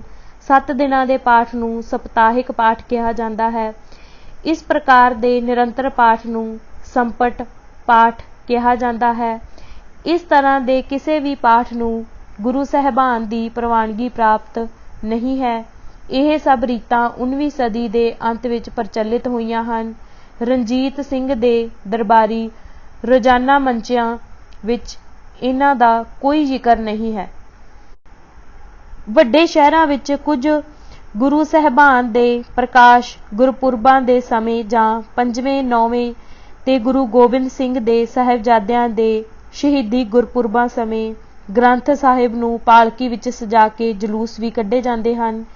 ਇਹਨਾਂ ਰਸਮਾਂ ਰੀਤਾਂ ਦੇ ਬਾਵਜੂਦ ਵੀ ਗ੍ਰੰਥ ਸਾਹਿਬ ਦਾ ਗੁਰਦੁਆਰੇ ਵਿੱਚ ਉਹ ਸਥਾਨ ਨਹੀਂ ਜੋ ਬੁੱਤ ਦਾ ਹਿੰਦੂ ਮੰਦਰ ਵਿੱਚ ਤੇ ਕੁਆਰੀ ਮਾਂ ਦਾ ਕੈਥੋਲਿਕ ਪਾਦਰੀਆਂ ਦੇ ਗਿਰਜੇ ਵਿੱਚ ਹੈ। ਇਹ ਪੂਜਾ ਦੀ ਵਸਤੂ ਨਹੀਂ ਸਗੋਂ ਸਾਧਨ ਹੈ। ਗ੍ਰੰਥ ਦੀ ਭਾਸ਼ਾ ਤੇ ਸਾਹਿਤਿਕ ਵਿਸ਼ੇਸ਼ਤਾ। ਗ੍ਰੰਥ ਵਿੱਚ ਭਾਰਤ ਦੇ ਕਈ ਭਾਗਾਂ ਤੋਂ ਵੱਖ-ਵੱਖ ਭਾਸ਼ਾਵਾਂ ਬੋਲਣ ਵਾਲੇ ਕਵੀਆਂ ਦੀਆਂ ਰਚਨਾਵਾਂ ਦਰਜ ਹਨ। ਸਭ ਤੋਂ ਪਹਿਲੇ ਯੋਗਦਾਨੀ ਜੈਦੇਵ 12ਵੀਂ ਸਦੀ ਵਿੱਚ ਹੋਏ ਤੇ ਆਖਰੀ ਗੁਰੂ ਤੇਗ ਬਹਾਦਰ 17ਵੀਂ ਸਦੀ ਵਿੱਚ ਵਿਚਰੇ। ਬਾਵਜੂਦ 5 ਸਦੀਆਂ ਦੇ ਫਰਕ ਦੇ ਜੋ ਪਹਿਲੀਆਂ ਤੇ ਮਗਰਲੀਆਂ ਰਚਨਾਵਾਂ ਇਕੱਤਰਿਤ ਕੀਤੀਆਂ ਗਈਆਂ, ਉਹਨਾਂ ਦੀ ਭਾਸ਼ਾ ਤੇ ਵਿਸ਼ੇ ਵਸਤੂ ਵਿੱਚ ਵਿਸ਼ੇਸ਼ ਸਮਾਨਤਾ ਹੈ। ਗੁਰੂ ਅਰਜਨ ਦੇਵ ਜੀ ਤੇ ਉਹਨਾਂ ਹੀ ਸ਼ਬਦਾਂ ਦੀ ਚੋਣ ਕੀਤੀ ਜਿਹੜੇ ਉਹ ਭਾਵਨਾ ਜਗਾਉਂਦੇ ਸਨ, ਜਿਨ੍ਹਾਂ ਨੂੰ ਗੁਰੂ ਸਾਹਿਬ ਆਪਣੇ ਪੈਰੋਕਾਰਾਂ ਵਿੱਚ ਜਿਹਨ ਨਸ਼ੀਨ ਕਰਾਉਣਾ ਚਾਹੁੰਦੇ ਸਨ। ਉਸ ਨੂੰ ਭਾਸ਼ਾ ਬਾਰੇ ਕੋਈ ਔਕੜ ਨਹੀਂ ਆਈ ਸੀ, ਕਿਉਂਕਿ ਉੱਤਰੀ ਭਾਰਤ ਦੇ ਬਹੁਤ ਸਾਰੇ ਸੰਤ ਕਵੀਆਂ ਨੇ ਸਾਧ ਭਾਸ਼ਾ ਦੀ ਵਰਤੋਂ ਕੀਤੀ ਸੀ, ਜਿਸ ਵਿੱਚ ਵਰਤੀ ਗਈ ਸ਼ਬਦਾਵਲੀ ਉੱਤਰ ਭਾਰਤ ਦੀਆਂ ਭਾਸ਼ਾਵਾਂ ਵਿੱਚ ਹਰ ਥਾਂ ਆਮ ਸਮਝੀ ਜਾਂਦੀ ਸੀ ਤੇ ਧਾਰਮਿਕ ਕਵਿਤਾ ਭਾਵ ਬਾਣੀ ਲਿਖਣ ਲਈ ਆਮ ਹੀ ਵਰਤੀ ਜਾਂਦੀ ਸੀ। ਇਸ ਤੋਂ ਬਿਨਾਂ ਜਿਵੇਂ ਕਿ ਪਹਿਲਾਂ ਲਿਖਿਆ ਗਿਆ ਹੈ, ਬੰਗਾਲ, ਉੱਤਰ ਪ੍ਰਦੇਸ਼ ਤੇ ਮਹਾਰਾਸ਼ਟਰ ਚੋਂ ਲਈਆਂ ਗਈਆਂ ਕਵਿਤਾਵਾਂ ਜਾਂ ਬਾਣੀ ਦਾ ਉਹ ਰੂਪ ਹੀ ਪ੍ਰਵਾਨ ਕੀਤਾ ਗਿਆ ਜੋ ਪੰਜਾਬੀ ਸਮਝ ਸਕਦੇ ਸਨ। ਭਾਵੇਂ ਇਹ ਭਾਸ਼ਾ ਹੁਣ ਅਪ੍ਰਚਲਿਤ ਤੇ ਪੁਰਾਣੀ ਹੋ ਚੁੱਕੀ ਹੈ, ਫਿਰ ਵੀ ਹਿੰਦੂ ਧਰਮ ਦੇ ਪਿਛੋਕੜ ਵਾਲੇ ਤੇ ਹਿੰਦੀ ਜਾਣਨ ਵਾਲੇ ਵਿਅਕਤੀਆਂ ਨੂੰ ਸੌਖਿਆਈ ਨਾਲ ਸਮਝ ਆ ਜਾਂਦੀ ਹੈ। ਇਸ ਧਰਮ ਗ੍ਰੰਥ ਦੇ ਆਕਰਸ਼ਣ ਦਾ ਮੁੱਖ ਕਾਰਨ ਇਸ ਦੀ ਸਰਲਤਾ ਤੇ ਇਸ ਦੀ ਸਪਸ਼ਟਤਾ ਹੈ। ਆਦਿ ਗ੍ਰੰਥ ਵਿੱਚ ਪੰਜਾਬੀ ਭਾਸ਼ਾ ਦੀਆਂ ਕੁਝ ਕੁ ਸਰਵੋਤਮ ਰਚਨਾਵਾਂ ਹਨ। ਇਸ ਦੇ ਦੋ ਮਹਾਨ ਯੋਗਦਾਨੀ ਨਾਨਕ ਤੇ ਅਰਜਨ ਮਗਰੋਂ ਆਉਣ ਵਾਲੇ ਕਵੀਆਂ ਦੇ ਪ੍ਰੇਰਨਾ ਸਰੋਤ ਰਹੇ ਹਨ। ਅੰਤਿਕਾ 3 ਭਾਈ ਗੁਰਦਾਸ। ਭਾਈ ਗੁਰਦਾਸ ਆਦਿ ਗ੍ਰੰਥ ਦਾ ਕਾਥਵ ਜਾਂ ਲਿਖਾਰੀ ਵਜੋਂ ਕੰਮ ਕਰਦਾ ਰਿਹਾ ਸੀ ਜਦੋਂ ਕਿ ਗੁਰੂ ਅਰਜਨ ਲਿਖਵਾਉਂਦੇ ਸਨ, ਪਰ ਉਸਨੇ ਆਪ ਵੀ 39 ਵਾਰਾਂ ਦੀ ਪੰਜਾਬੀ ਵਿੱਚ ਤੇ 556 ਕਵਿਤਾ ਦੀ ਬ੍ਰਿਜ ਭਾਸ਼ਾ ਵਿੱਚ ਰਚਨਾ ਕੀਤੀ, ਜਿਨ੍ਹਾਂ ਵਿੱਚ ਪਹਿਲੀ ਰਚਨਾ ਦਾ ਇਤਿਹਾਸਿਕ ਤੇ ਧਰਮ ਸ਼ਾਸਤਰ ਪੱਖੋਂ ਬਹੁਤ ਮਹੱਤਵ ਹੈ। ਕੇਵਲ ਉਹ ਹੀ ਕਿਸੇ ਸਿੱਖ ਵੱਲੋਂ ਤੀਸਰੇ, ਚੌਥੇ, ਪੰਜਵੇਂ ਤੇ ਛੇਵੇਂ ਗੁਰੂ ਸਾਹਿਬਾਨ ਦੇ ਸਮੇਂ ਬਾਰੇ ਸੱਚੇ ਤੇ ਭਰੋਸੇਯੋਗ ਹਵਾਲੇ ਹਨ। ਉਸ ਦੀਆਂ ਸਿੱਖ ਰਸਮਾਂ ਰੀਤਾਂ ਬਾਰੇ ਵਿਆਖਿਆ ਤੇ ਟਿੱਪਣੀਆਂ ਉਸ ਸਮੇਂ ਦੇ ਹਾਲਾਤ ਬਾਰੇ ਮਹੱਤਵਪੂਰਨ ਜਾਣਕਾਰੀ ਦਿੰਦੀਆਂ ਹਨ ਤੇ ਇਸੇ ਕਾਰਨ ਸਿੱਖ ਧਰਮ ਗ੍ਰੰਥ ਨੂੰ ਸਮਝਣ ਲਈ ਉਹਨਾਂ ਦੀ ਵਿਆਖਿਆ ਨੂੰ ਕੁੰਜੀ ਕਿਹਾ ਜਾਂਦਾ ਹੈ। ਭਾਈ ਗੁਰਦਾਸ ਦੇ ਜਨਮ ਸਾਲ ਬਾਰੇ ਅਨਿਸ਼ਚਿਤਤਾ ਹੈ। ਬਹੁਤ ਸਾਰੇ ਇਤਿਹਾਸਕਾਰਾਂ ਨੇ ਉਸ ਦਾ ਜਨਮ ਸਮਾਂ ਦੂਸਰੇ ਗੁਰੂ ਸ੍ਰੀ ਗੁਰੂ ਅੰਗਦ ਦੇਵ ਜੀ ਦਾ ਗੁਰਗੱਦੀ ਸਾਲ ਮੰਨਿਆ ਹੈ। ਦੂਸਰਿਆਂ ਦਾ ਵਿਸ਼ਵਾਸ ਹੈ ਕਿ ਉਸ ਦਾ ਜਨਮ ਤੀਸਰੇ ਗੁਰੂ ਅਮਰਦਾਸ ਦੇ ਗੱਦੀ ਤੇ ਸੁਸ਼ੋਭਿਤ ਹੋਣ ਤੋਂ ਮਗਰੋਂ ਹੋਇਆ। ਉਹਨਾਂ ਦੀ ਦਲੀਲ ਹੈ ਕਿ ਉਸ ਦਾ ਨਾਮ ਤੀਸਰੇ ਗੁਰੂ ਨੇ ਆਪ ਰੱਖਿਆ ਸੀ, ਕਿਉਂਕਿ ਨਾਮਕਰਨ ਸੰਸਕਾਰ ਜਨਮ ਤੋਂ ਤੁਰੰਤ ਮਗਰੋਂ ਹੀ ਹੁੰਦਾ ਹੈ।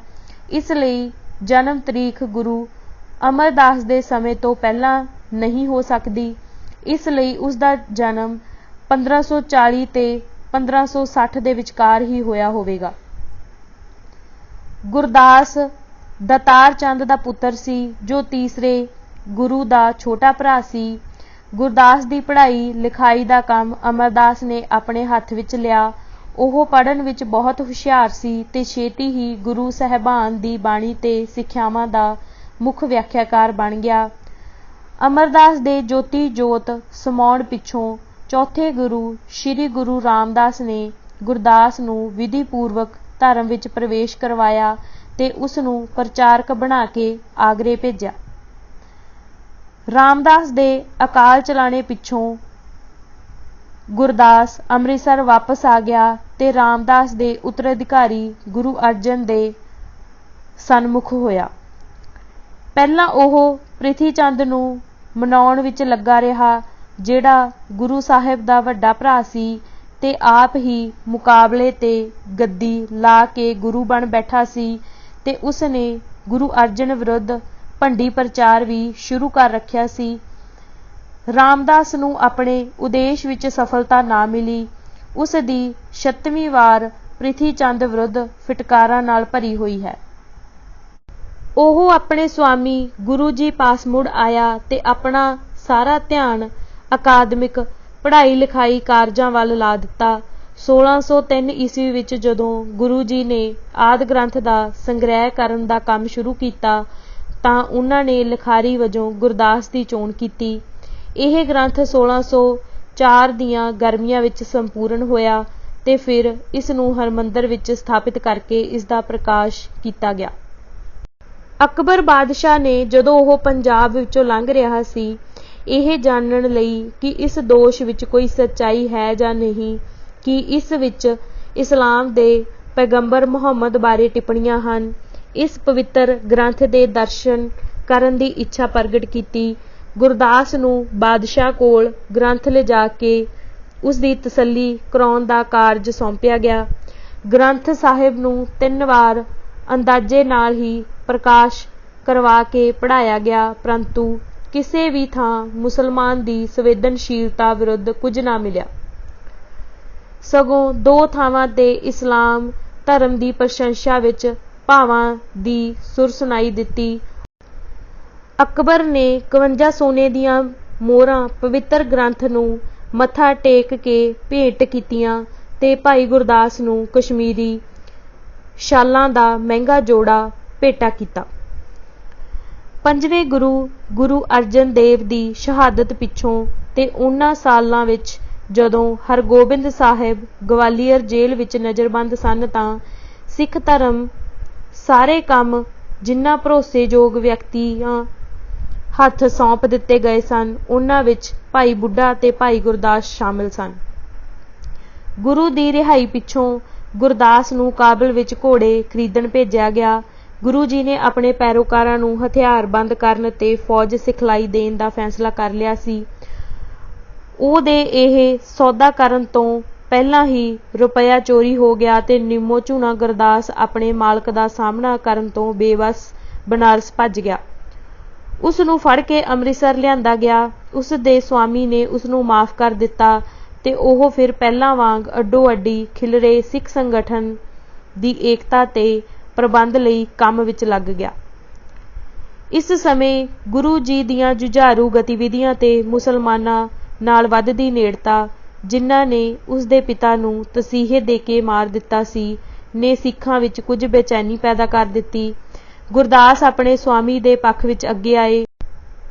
ਉਸ ਅਨੁਸਾਰ ਗੁਰੂ ਹਰਗੋਬਿੰਦ ਦਲ ਭੰਜਨ, ਗੁਰਸੂਰਮਾ, ਵਡਯੋਧਾ, ਬਹੁ ਪਰਉਪਕਾਰੀ ਸੀ। ਗੁਰਦਾਸ ਬ੍ਰਹਮਚਾਰੀ ਰਿਹਾ ਸੀ ਤੇ 1639 ਵਿੱਚ ਗੋਇੰਦਵਾਲ ਵਿੱਚ ਪਰਲੋਕ ਗਮਨ ਕਰ ਗਿਆ। ਉਸ ਦੀ ਚਿਤਾ ਨੂੰ ਗੁਰੂ ਹਰਗੋਬਿੰਦ ਸਾਹਿਬ ਨੇ ਆਪ ਅੱਗ ਛੁਹਾਈ ਸੀ। ਗੁਰਦਾਸ ਦੀਆਂ ਰਚਨਾਵਾਂ ਦੀ ਇਤਿਹਾਸਿਕ ਮਹੱਤਤਾ।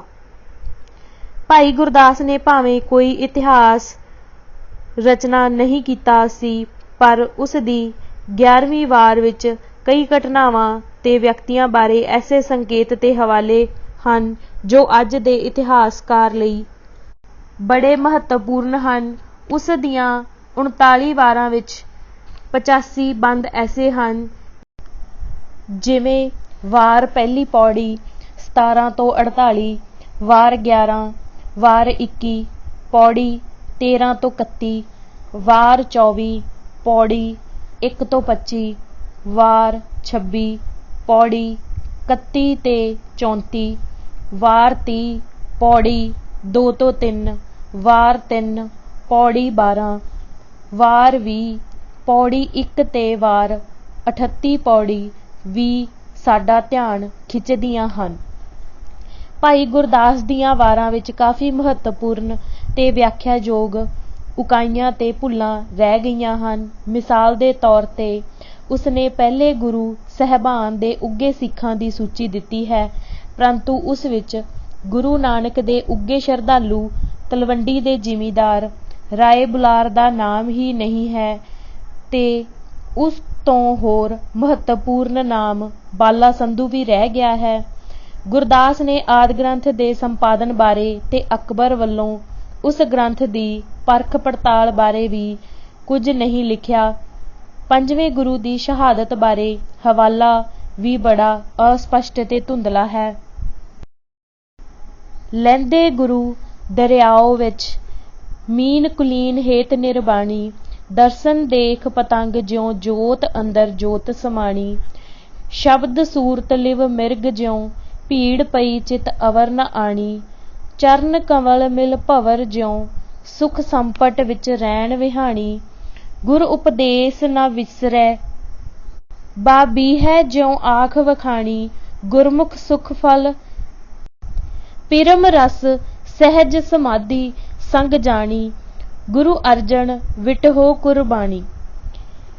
ਇਸ ਭੁਲੇਖੇ ਦੀ ਇੱਕੋ ਇੱਕ ਮੰਨਣਯੋਗ ਵਿਆਖਿਆ ਇਹੋ ਦਿੱਤੀ ਜਾ ਸਕਦੀ ਹੈ ਕਿ ਗੁਰਦਾਸ ਦਾ ਮਨੋਰਥ ਪਵਿੱਤਰ ਬਾਣੀ ਵਿੱਚੋਂ ਕੁਝ ਨੁਕਤਿਆਂ ਨੂੰ ਸਪਸ਼ਟ ਕਰਨਾ ਤੇ ਸਿੱਖੀ ਜੀਵਨ ਦੇ ਆਦਰਸ਼ਾਂ ਦਾ ਪ੍ਰਚਾਰ ਕਰਨਾ ਸੀ, ਨਾ ਕਿ इतिहास दी पुस्तक लिखना सी। गुरदास दीआं रचनावां, गुरदास दीआं वारां दा पੱਧਰ ਇੱਕੋ ਜਿਹਾ नहीं है, उस दी शैली भी गुंझलदार है। कुछ तां बड़ियां तरतीब विच हन ते इकसार, दूसरियां दी शब्दावली पुरानी ते अप्रचलित है ते व्याकरण दे नेमां दी उलंघना करदी है। गुरदास दीआं वारां दा संस्करण जो हुण प्रचलित है, उस विच उसे नाम दे शिकारपुर दे सिंधी कवि दी लिखी हुई 40ਵੀਂ वार है। सिंधी कवि बंदा बहादुर दे समय विच होया है। उस दी रचना भावें उसे छंद विच लिखी हुई है जिस विच पहले गुरदास ने वारां लिखियां, पर उस दी काव्य विशेषता ਵਧੇਰੇ ਚੰਗੀ ਪੱਧਰ ਦੀ ਹੈ ਤੇ ਗੁਰੂ ਗੋਬਿੰਦ ਸਿੰਘ ਦੇ ਆਦਰਸ਼ਾਂ ਤੇ ਮਨੋਰਥਾਂ ਨੂੰ ਵਰਣਨ ਕਰਨ ਲਈ ਆਮ ਹੀ ਹਵਾਲਿਆਂ ਵਜੋਂ ਵਰਤੀ ਗਈ ਹੈ। ਅੰਤਿਕਾ ਚੌਥੀ ਦਸਮ ਗ੍ਰੰਥ ਗੁਰੂ ਗੋਬਿੰਦ ਸਿੰਘ ਦੇ ਨਾਮ ਨਾਲ ਮਨਸੂਬ ਕੀਤੀਆਂ ਗਈਆਂ ਰਚਨਾਵਾਂ ਦੇ ਸੰਗ੍ਰਹਿ ਨੂੰ ਦਸਮ ਗ੍ਰੰਥ ਜਾਂ 10ਵੇਂ ਪਾਤਸ਼ਾਹ ਕਾ ਗ੍ਰੰਥ ਕਿਹਾ ਜਾਂਦਾ ਹੈ। ਇਹ ਹੇਠ ਲਿਖੀਆਂ 18 ਰਚਨਾਵਾਂ ਤੇ ਆਧਾਰਿਤ ਹੈ। ਜਾਪ ਸਾਹਿਬ, ਅਕਾਲ ਉਸਤਤ, ਬਚਿੱਤਰ ਨਾਟਕ, ਚੰਡੀ ਚਰਿੱਤਰ ਦੂਜੀ, ਚੰਡੀ ਦੀ ਵਾਰ, ਗਿਆਨ ਪ੍ਰਬੋਧ, 24 ਅਵਤਾਰ, ਮਹਿੰਦੀ ਮੀਰ ਬੁੱਧ, ਬ੍ਰਹਮਾ ਅਵਤਾਰ, ਰੁਦਰ ਅਵਤਾਰ, ਸ਼ਬਦ ਹਜ਼ਾਰੇ, ਸ਼੍ਰੀ ਮੁਖ ਵਾਕ ਸਵਈਏ, ਖਾਲਸੇ ਕੀ ਮਹਿਮਾ, ਸ਼ਸਤਰ ਨਾਮ ਮਾਲਾ, ਆਖਿਆਨ ਚਰਿੱਤਰ, ਹਕਾਇਤਾਂ ਤੇ ਜਫਰਨਾਮਾ। ਇਹ ਰਚਨਾਵਾਂ 4 ਵੱਖ-ਵੱਖ ਭਾਸ਼ਾਵਾਂ ਬ੍ਰਿਜ, ਹਿੰਦੀ, ਫਾਰਸੀ ਤੇ ਪੰਜਾਬੀ ਵਿੱਚ ਹਨ। ਇਸ ਸੰਪਾਦਿਤ ਰਚਨਾ ਨੂੰ ਸੌਖ ਲਈ 4 ਭਾਗਾਂ ਵਿੱਚ ਵੰਡਿਆ ਜਾ ਸਕਦਾ ਹੈ। ਮਿਥਿਹਾਸਿਕ, ਦਾਰਸ਼ਨਿਕ, ਸਵੈ ਜੀਵਨੀ, ਮੂਲਕ ਤੇ ਪ੍ਰੇਮ ਕਾਵਿ। ਅਧਿਕ ਭਾਗ ਮਿਥਿਹਾਸਿਕ ਹੈ ਤੇ ਉਹ ਹਿੰਦੂ ਮਿਥਿਹਾਸ ਦੀਆਂ ਪ੍ਰਸਿੱਧ ਕਥਾਵਾਂ ਦਾ ਪੁਨਰ ਵਰਣਨ ਹੈ। ਚੰਡੀ ਚਰਿੱਤਰ ਤੇ ਚੰਡੀ ਦੀ ਵਾਰ ਹਿੰਦੂਆਂ ਦੀ ਦੇਵੀ ਦੁਰਗਾ ਦੀਆਂ ਲੜਾਈਆਂ ਦਾ ਵਰਣਨ ਕਰਦੀਆਂ ਹਨ।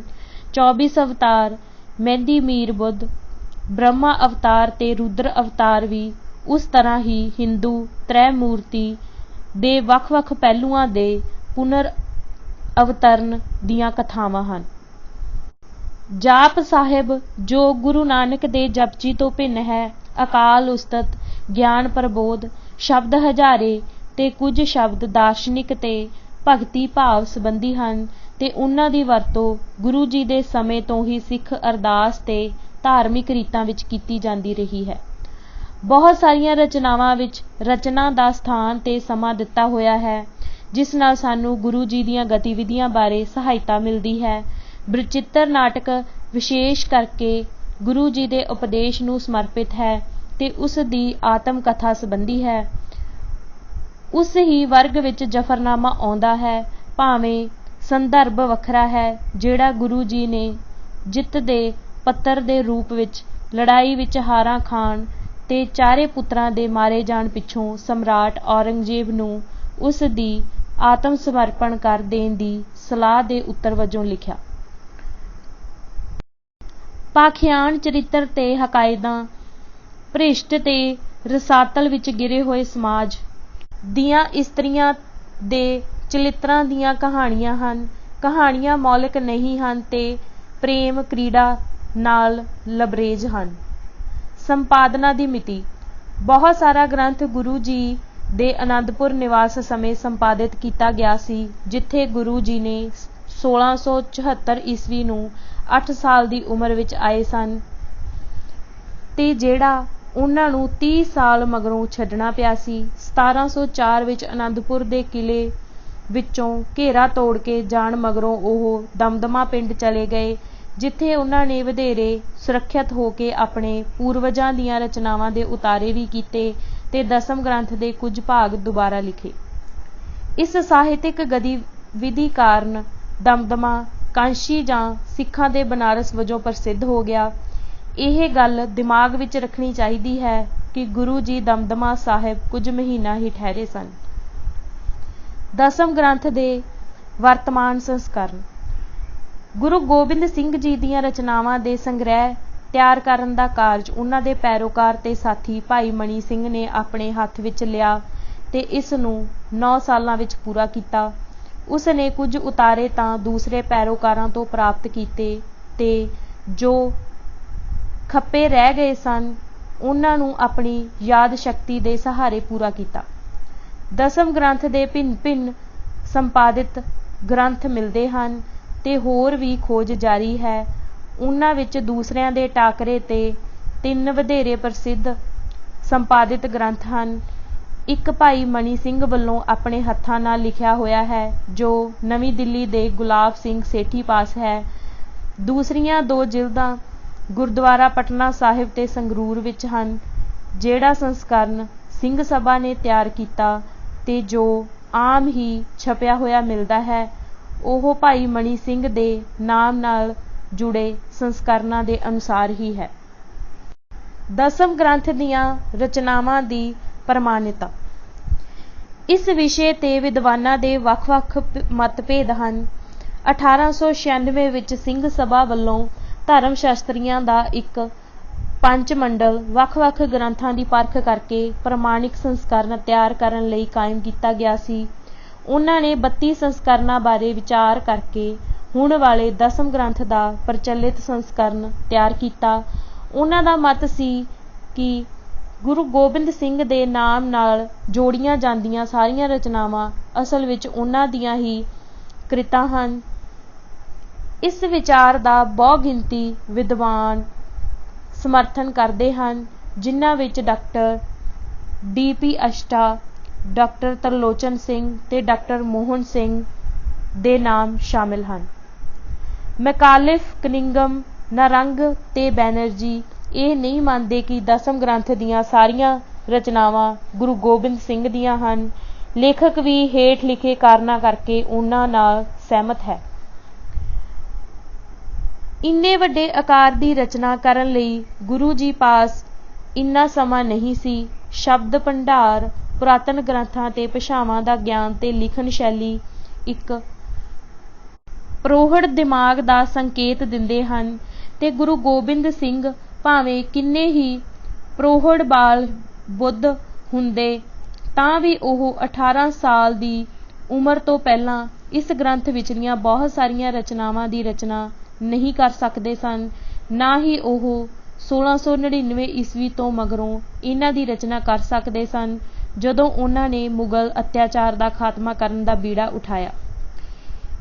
ਇੱਕ ਪਤੀ ਤੇ 4 ਪੁੱਤਰਾਂ ਦੇ ਪਿਤਾ ਵਜੋਂ ਆਪਣੀਆਂ ਘਰੇਲੂ ਜ਼ਿੰਮੇਵਾਰੀਆਂ ਨਿਭਾਉਣ ਤੋਂ ਬਿਨਾਂ ਉਹ ਇਹਨਾਂ ਸਾਲਾਂ ਵਿੱਚ ਆਪਣੇ ਤੇਜ਼ੀ ਨਾਲ ਵਿਕਾਸ ਕਰ ਰਹੇ ਸੰਗਠਨ ਦੀਆਂ ਗਤੀਵਿਧੀਆਂ ਦਾ ਸੰਚਾਲਨ ਕਰਨ ਤੇ ਧਾਰਮਿਕ ਅਗਵਾਈ ਦੇਣ ਵਿੱਚ ਰੁੱਝੇ ਹੋਏ ਸਨ।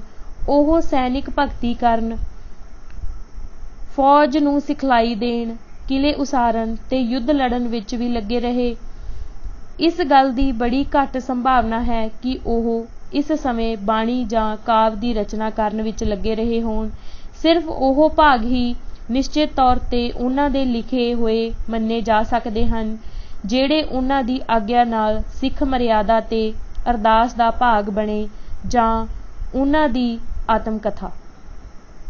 ਅਜਿਹੀਆਂ ਰਚਨਾਵਾਂ ਹਨ ਜਾਪ ਸਾਹਿਬ, ਅਕਾਲ ਉਸਤਤ, ਗਿਆਨ ਪ੍ਰਬੋਧ, ਸ਼ਬਦ ਹਜ਼ਾਰੇ, ਚੌਪਈਆਂ, ਬਚਿੱਤਰ ਨਾਟਕ ਤੇ ਜ਼ਫ਼ਰਨਾਮਾ। ਉਸ ਦੇ ਦਰਬਾਰ ਦੇ ਲਿਖਾਰੀਆਂ ਨੇ ਗੁਰੂ ਜੀ ਵੱਲੋਂ ਰਚਨਾ ਕਰਨ ਉਪਰੰਤ ਤੁਰੰਤ ਹੀ ਉਤਾਰੇ ਕਰ ਲਏ ਹੋਣਗੇ ਤੇ ਫਿਰ ਉਹ ਸਿੱਖ ਭਾਈਚਾਰੇ ਜਾਂ ਸੰਗਤ ਵਿੱਚ ਵੰਡ ਦਿੱਤੇ ਹੋਣਗੇ ਤਾਂ ਜੋ ਨਿਤਨੇਮ, ਅਰਦਾਸ ਤੇ ਧਾਰਮਿਕ ਕਾਰਜਾਂ ਲਈ ਉਹਨਾਂ ਨੂੰ ਵਰਤਿਆ ਜਾ ਸਕੇ। ਇਹ ਸੰਭਵ ਹੈ ਕਿ ਇਹਨਾਂ ਤੋਂ ਬਿਨਾਂ ਗੁਰੂ ਗੋਬਿੰਦ ਸਿੰਘ ਨੇ ਕੁਝ ਹੋਰ ਬਾਣੀ ਦੀ ਰਚਨਾ ਵੀ ਕੀਤੀ ਹੋਵੇ, ਪਰ ਕਿਉਂਕਿ ਉਹਨਾਂ ਦੀ ਧਾਰਮਿਕ ਪੱਖੋਂ ਰਚਨਾ ਨਹੀਂ ਕੀਤੀ ਗਈ ਸੀ, ਇਸ ਕਰਕੇ ਉਹਨਾਂ ਨੂੰ ਉਹਨਾਂ ਦੇ 52 ਕਵੀਆਂ ਦੀਆਂ ਰਚਨਾਵਾਂ ਨਾਲੋਂ ਨਿਖੇੜ ਕੇ ਵੇਖਣਾ ਮੁਸ਼ਕਿਲ ਹੈ ਜਿਨ੍ਹਾਂ ਦੀ ਉਹਨਾਂ ਨੇ ਸਰਪ੍ਰਸਤੀ ਕੀਤੀ ਸੀ। ਉਹਨਾਂ ਵਿੱਚ ਸਭ ਤੋਂ ਵੱਧ ਵਿਵਾਦ ਤਾਂ ਵਿਸ਼ਾ ਪਖਿਆਤ ਚਰਿੱਤਰ ਦੇ ਕਾਮ ਸੰਬੰਧੀ ਕੁਝ ਅੰਸ਼ ਹਨ। ਮੂਲ ਰਚਨਾ ਵਿੱਚ ਵੀ ਉਸ ਦੇ ਕਾਫੀ ਪ੍ਰਮਾਣ ਹਨ ਜਿਨ੍ਹਾਂ ਤੋਂ ਪਤਾ ਲੱਗਦਾ ਹੈ ਕਿ ਉਹ ਭਾਗ ਗੁਰੂ ਗੋਬਿੰਦ ਸਿੰਘ ਨੇ ਨਹੀਂ ਲਿਖੇ ਸਨ। ਜਿਹੜੇ ਵਿਦਵਾਨ ਸਾਰਾ ਗ੍ਰੰਥ ਹੀ ਗੁਰੂ ਗੋਬਿੰਦ ਸਿੰਘ ਦੀ ਰਚਨਾ ਮੰਨਦੇ ਹਨ, ਉਹਨਾਂ ਵੱਲੋਂ ਜੋ ਸਭ ਤੋਂ ਵਧੇਰੇ ਭਰੋਸੇਯੋਗ ਪ੍ਰਮਾਣ ਦਿੱਤਾ ਜਾਂਦਾ ਹੈ ਉਹ ਭਾਈ ਮਣੀ ਸਿੰਘ ਵੱਲੋਂ ਮਾਤਾ ਸੁੰਦਰੀ ਨੂੰ ਅਪ੍ਰੈਲ 1716 ਵਿੱਚ ਲਿਖਿਆ ਪੱਤਰ ਹੈ, ਜੋ ਇਸ ਤਰ੍ਹਾਂ ਹੈ। ਮੈਂ ਜੋ ਗ੍ਰੰਥ ਭੇਜੇ ਹਨ ਉਹਨਾਂ ਵਿੱਚ ਸੁਆਮੀ ਵੱਲੋਂ ਲਿਖਿਆ 303 ਤ੍ਰਿਆਂ ਚਰਿੱਤਰ ਉਪਾਖਿਆਨ ਹੈ। ਡਾਕਟਰ ਅਸ਼ਟਾ ਤੇ ਡਾਕਟਰ ਤਰਲੋਚਨ ਸਿੰਘ ਦੋਹਾਂ ਨੇ ਸਾਹਿਬ ਦੇ 303 ਚਰਿੱਤਰ ਉਪਾਖਿਆਨ ਦਾ ਅਨੁਵਾਦ ਸਾਹਿਬ ਵੱਲੋਂ ਲਿਖੇ ਹੋਏ ਅਨੁਵਾਦ ਕੀਤਾ ਹੈ, ਜਦੋਂ ਕਿ ਮੂਲ ਪੱਤਰ ਵਿੱਚ ਇਸ ਤਰ੍ਹਾਂ ਦਾ ਕੋਈ ਨਿਸ਼ਚਾ ਨਹੀਂ ਹੈ।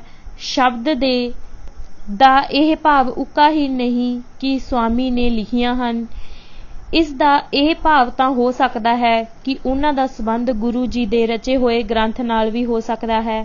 ਇਸ ਦੇ ਬਿਨਾਂ ਤ੍ਰਿਆਂ ਚਰਿੱਤਰ ਉਪਖਿਆਨ ਜਿਵੇਂ ਇਹ ਅੱਜ ਕੱਲ੍ਹ ਦਸਮ ਗ੍ਰੰਥ ਵਿੱਚ ਹਨ, ਉਸ ਵਿੱਚ ਕਹਾਣੀਆਂ ਦੀ ਗਿਣਤੀ 303 ਨਹੀਂ 404 ਹੈ, ਜੋ ਮਣੀ ਸਿੰਘ ਨੇ ਖਤ ਦੇ ਨਾਲ ਭੇਜੀਆਂ। ਉਹ ਨਿਰਸਨ ਦੇ ਦਸਮ ਗ੍ਰੰਥ ਦੇ ਵਰਤਮਾਨ ਸਰੂਪ ਵਿਚਲੀਆਂ ਕਹਾਣੀਆਂ ਨਹੀਂ ਸਨ। ਮਣੀ ਸਿੰਘ ਦੇ ਨਾਮ ਨਾਲ ਮਨਸੂਬ ਕੀਤੇ ਗਏ ਦਸਮ ਗ੍ਰੰਥ ਵਿੱਚ ਇਹ ਵੀ ਲਿਖਿਆ ਹੈ ਕਿ ਗੁਰੂ ਗੋਬਿੰਦ ਸਿੰਘ ਦੇ ਦਰਬਾਰ ਵਿੱਚ 1,25,000 ਸ਼ੇਅਰ ਰਚੇ ਗਏ। ਖਰੜੇ ਦੇ ਪੰਨੇ 615 ਜੋ ਕਿ ਗੁਲਾਬ ਸਿੰਘ ਸੇਠੀ ਦੇ ਪਾਸ ਹੈ ਵਿੱਚ ਸਪਸ਼ਟ ਲਿਖਿਆ ਹੈ ਕਿ ਕੁੱਲ ਸ਼ਲੋਕਾਂ ਦੀ ਗਿਣਤੀ 1,25,000 ਹੈ। ਇਸ ਤਰ੍ਹਾਂ ਸਪਸ਼ਟ ਹੈ ਕਿ ਵਿਚਾਰ ਅਧੀਨ ਗ੍ਰੰਥ ਦੀ ਰਚਨਾ ਦਾ ਕੇਵਲ 10ਵਾਂ ਹਿੱਸਾ ਹੈ ਤੇ ਇਸ ਤਰ੍ਹਾਂ ਦਸਮ ਦਾ ਅਰਥ ਹੈ 10ਵਾਂ ਹਿੱਸਾ, ਨਾ ਕਿ 10ਵਾਂ ਗੁਰੂ। ਕਾਵਿ ਪੰਗਤੀਆਂ ਇਸ ਤਰ੍ਹਾਂ ਹਨ। 1.25 लाख छंद अगे सोए, इसमें एक घट नहे होए। दसम ग्रंथ दियां मिथिहासिक रचनावां उस समय दे प्रचलित नमूने ते शैली अनुसार ਹਨ। ਇਹ ਸਮਾਂ ਸਾਹਿਤ ਵਿਚਾਰਾਂ ਦੀ ਚੋਰੀ ਦਾ ਯੁੱਗ ਸੀ ਤੇ ਉਸ ਵਿੱਚ ਬਹੁਤ ਸਾਰੀ ਵਰਤੀ ਗਈ ਬਿੰਬਾਵਲੀ ਵ੍ਰਿਜ ਤੇ ਹਿੰਦੀ ਵਿੱਚ ਆਮ ਵਰਤੀ ਜਾਂਦੀ ਸੀ। ਇਸ ਗੱਲ ਦੀ ਜ਼ਬਰਦਸਤ ਸੰਭਾਵਨਾ ਹੈ ਕਿ 52 ਕਵੀ ਜੋ ਨਿਸ਼ਚਿਤ ਤੌਰ ਤੇ ਹੀ ਸਾਰੇ ਹੀ ਕਰਤਾਰੀ ਕਾਵਿਕ ਪ੍ਰਤਿਭਾ ਦੇ ਸੁਆਮੀ ਨਹੀਂ ਸਨ, ਉਹ ਕਾਫੀ ਸਾਰੀਆਂ ਯਾਦ ਕੀਤੀਆਂ ਕਵਿਤਾਵਾਂ ਦੇ ਹਿੱਸੇ ਲੈ ਕੇ ਆਏ ਜੋ ਗ੍ਰੰਥ ਦਾ ਭਾਗ ਬਣ ਗਏ। ਸਿਰਖੰਡੀ ਛੰਦ ਵਿੱਚ ਬੀਰ ਰਸੀ ਰਚਨਾ ਇਸ ਨਕਲ ਕੀਤੇ ਨਮੂਨਿਆਂ ਨਾਲੋਂ ਵੱਖਰੀ ਹੈ ਤੇ ਜ਼ਰੂਰ ਹੀ ਉਸ ਦੀ ਰਚਨਾ ਆਨੰਦਪੁਰ ਵਿੱਚ ਕੀਤੀ ਗਈ ਹੋਵੇਗੀ। ਫਾਰਸੀ ਦੀਆਂ ਕਹਾਣੀਆਂ ਹਕਾਇਤਾਂ ਵੀ ਪ੍ਰਸਿੱਧ ਫਾਰਸੀ ਰਚਨਾਵਾਂ ਦਾ ਪ੍ਰਤੀਰੂਪ ਜਾਂ ਉਤਾਰਾ ਹੀ ਹਨ। ਇਸ ਗੱਲ ਦੀ ਉੱਕਾ ਹੀ ਕੋਈ ਸੰਭਾਵਨਾ ਨਹੀਂ ਹੈ ਕਿ ਸਿੱਖਾਂ ਦੇ ਰੂਹਾਨੀ ਆਗੂ ਨੇ ਆਪਣਾ ਨਾਮ ਪਖਿਆਨ ਚਰਿੱਤਰ ਨਾਲ ਜੋੜਨ ਦੀ ਆਗਿਆ ਦਿੱਤੀ ਹੋਵੇਗੀ।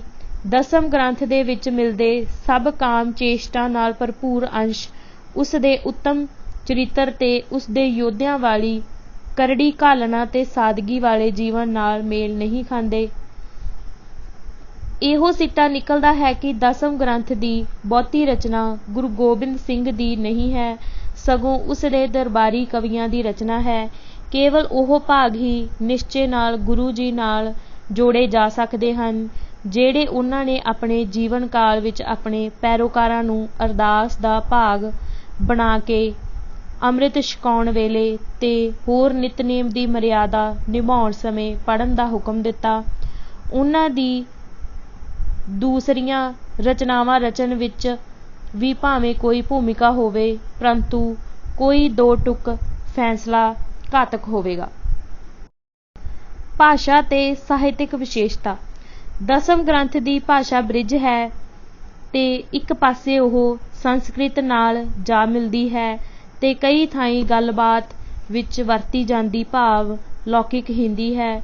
ਜ਼ਫਰਨਾਮਾ ਤੇ ਹਕਾਇਤਾਂ ਫਾਰਸੀ ਵਿੱਚ ਹਨ ਤੇ ਕਈ ਹੋਰ ਰਚਨਾਵਾਂ ਵਿੱਚ ਕਈ ਛੰਦ ਪੰਜਾਬੀ ਵਿੱਚ ਹਨ।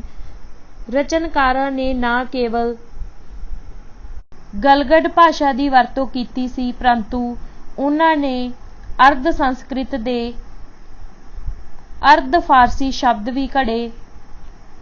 ਇਹਨਾਂ ਵਿੱਚ ਕੁਝ ਰਚਨਾਵਾਂ ਬਹੁਤ ਸੁੰਦਰ ਤੇ ਸ਼ਕਤੀਸ਼ਾਲੀ ਹਨ। ਰਾਮ ਅਵਤਾਰ 'ਚੋਂ ਹੇਠ ਲਿਖੀਆਂ ਪੰਕਤੀਆਂ ਵਿੱਚ ਜਦੋਂ ਸੀਤਾ ਦੀ ਸੁੰਦਰਤਾ ਦਾ ਵਰਣਨ ਕੀਤਾ ਗਿਆ ਹੈ ਤਾਂ ਮਿਸ਼ਰਿਤ ਭਾਸ਼ਾ ਦੀ ਵਧੀਆ ਮਿਸਾਲ ਮਿਲਦੀ ਹੈ। जुल्फ़े अनूप जहाँ की नागिन की स्याह बाकी अद्भुत अदाए ताकि ऐसो ढोलन कहाँ है। युद्ध ਦੇ ਦ੍ਰਿਸ਼ਾਂ ਦਾ ਵਰਣਨ ਅਤੀ ਸ਼ਕਤੀਸ਼ਾਲੀ ਤਿੱਖੀ ਸੁਰ ਵਾਲੇ ਕਾਫੀਏ ਵਿੱਚ ਹੈ ਜੋ ਕਈ ਵਾਰ ਇੱਕ ਸ਼ਬਦ ਦੀ ਸਤਰ ਦਾ ਹੁੰਦਾ ਹੈ। ਇਹਨਾਂ ਵਿੱਚ ਚੰਡੀ ਵੱਲੋਂ ਲੜੀਆਂ ਗਈਆਂ ਲੜਾਈਆਂ ਤੇ ਗੁਰੂ ਜੀ ਵੱਲੋਂ ਨਦੌਣ ਤੇ ਭੰਗਾਣੀ ਵਿੱਚ ਪਹਾੜੀ ਰਾਜਿਆਂ ਨਾਲ ਲੜੇ ਗਏ ਯੁੱਧ ਪ੍ਰੇਰਨਾਦਾਇਕ ਤੇ ਉਤਸ਼ਾਹਿਤ ਕਰਨ ਵਾਲੇ ਹਨ। ਪ੍ਰੇਮ ਤੇ ਕੁਦਰਤੀ ਨਜ਼ਾਰਿਆਂ ਦੇ ਦ੍ਰਿਸ਼ ਜੋ ਵਿਸ਼ੇਸ਼ ਕਰਕੇ ਕ੍ਰਿਸ਼ਨ ਅਵਤਾਰ ਹਨ, ਮਨ ਨੂੰ ਧੂ ਪਾਉਂਦੇ ਹਨ। ਜਹਾਂ ਚਾਂਦ ਕੀ ਚਾਂਦਨੀ ਛਾਜਿਤ ਹੈ, ਜਹਾਂ ਪਾਤ ਚੰਬੇਲੀ ਕੀ ਸੇਜ ਡਹੀ ਹੈ। ਸੇਤ ਜਹ ਗੁਲ ਰਾਜਤ ਹੈ, ਜਿਹ ਕੇ ਜमुना ਢਿੱਗ ਆਏ ਬਹੀ ਹੈ। ਤਾਹੀਂ ਸਮੇਂ ਹਰ ਰਾਧੇ ਗਰਸੀ, ਉਪਮਾ ਤਹ ਕੀ ਕਬ ਸਿਆਮ ਕਹੀ ਹੈ। ਸੇਤ ਤ੍ਰਿਆ ਤਨ ਸਿਆਮ ਹਰੀ, ਮਨੋ ਸੋਮ ਕਲਾ ਇਹ ਰਾਹੋ ਗਹੀ ਹੈ। ਦਰਿਆ ਦੇ ਚਮਕਦੇ ਪਾਣੀਆਂ ਦੇ ਕਿਨਾਰੇ ਚਾਂਦਨੀ ਵਿੱਚ ਨਹਾ ਕੇ ਚੰਬੇਲੀ ਦੀਆਂ ਪੱਤੀਆਂ ਦਾ ਬਿਸਤਰਾ ਸਜਾ ਕੇ ਉੱਪਰੋਂ ਫੁੱਲਾਂ ਦੀਆਂ ਟਹਿਣੀਆਂ ਥੱਲੇ ਕ੍ਰਿਸ਼ਨ ਨੇ ਰਾਧਾ ਨੂੰ ਆਪਣੇ ਹੱਥ ਨਾਲ ਫੜ ਲਿਆ ਤੇ ਉਸ ਦੇ ਚਿਹਰੇ ਨੂੰ ਉੱਪਰ ਕਰਕੇ ਉਸ ਦੀ ਸੁੰਦਰਤਾ ਨੂੰ ਟਿਕਟਿਕੀ ਲਾ ਕੇ ਦੇਖਣ ਲੱਗਾ। ਫਿਰ ਉਸ ਨੇ ਸੁੰਦਰੀ ਨੂੰ ਆਪਣੀਆਂ ਬਾਹਾਂ ਵਿੱਚ ਕੱਸ ਲਿਆ ਜਿਵੇਂ ਰਾਹੂ ਚੰਦ ਨੂੰ ਗ੍ਰਹਿਣ ਲਾ ਦਿੰਦਾ ਹੈ। ਤੇ ਫਿਰ ਪੰਨਾ 442 ਕ੍ਰਿਸ਼ਨ ਵੱਲੋਂ ਰਾਧਾ ਨੂੰ ਉੱਤਰ ਵੀ ਬਹੁਤ ਵਧੀਆ ਹੈ। नैनन के कर भाव घने, सरसो हमरे मनुआ मृग आयो। तां बिरहागनी सो सुन्यो बल, अंग जरियो सू गयो न बैठायो। तेरे बुलायो न आयो होरी, तह ठियूर जरो कह सेकन आयो। ਕ੍ਰਿਸ਼ਨ ਬੋਲਿਆ, ਹੇ ਸੁੰਦਰੀ, ਮੈਂ ਤੈਨੂੰ ਨਹੀਂ ਬੁਲਾਇਆ, ਸਗੋਂ ਤੇਰੇ ਨੈਣਾਂ ਦੇ ਤੀਰ ਨੇ ਮੇਰੇ ਮਨ ਦੇ ਹਿਰਨ ਨੂੰ ਜ਼ਖਮੀ ਕਰ ਦਿੱਤਾ ਹੈ। ਹੇ ਮੇਰੀ ਪ੍ਰਿਯ, ਤੇਰੇ ਗੁੱਸੇ ਦੀ ਅੱਗ ਨੇ ਮੇਰੇ ਅੰਗ ਸਾੜ ਦਿੱਤੇ ਹਨ। ਮੈਂ ਜਾਣਾ ਨਹੀਂ ਸੀ ਚਾਹੁੰਦਾ, ਮੈਂ ਤੇਰੇ ਹੁਕਮ ਕਾਰਨ ਆਇਆ, ਸਗੋਂ ਆਪਣੇ ਸੜੀ ਹੋਈ ਚਮੜੀ ਨੂੰ ਤੇਰੇ ਪ੍ਰੇਮ ਦੀ ਮੱਲਮ ਨਾਲ ਸੇਕ ਦੇਣ ਆਇਆ ਹਾਂ। ਅੱਜ ਅਸੀਂ ਸਿੱਖ ਇਤਿਹਾਸ ਕਿਤਾਬ ਦਾ ਭਾਗ ਪਹਿਲਾ ਪੜ੍ਹ ਚੁੱਕੇ ਹਾਂ। ਪੰਨਾ ਨੰਬਰ 301। ਵਾਹਿਗੁਰੂ ਜੀ ਕਾ ਖਾਲਸਾ, ਵਾਹਿਗੁਰੂ ਜੀ ਕੀ ਫਤਿਹ।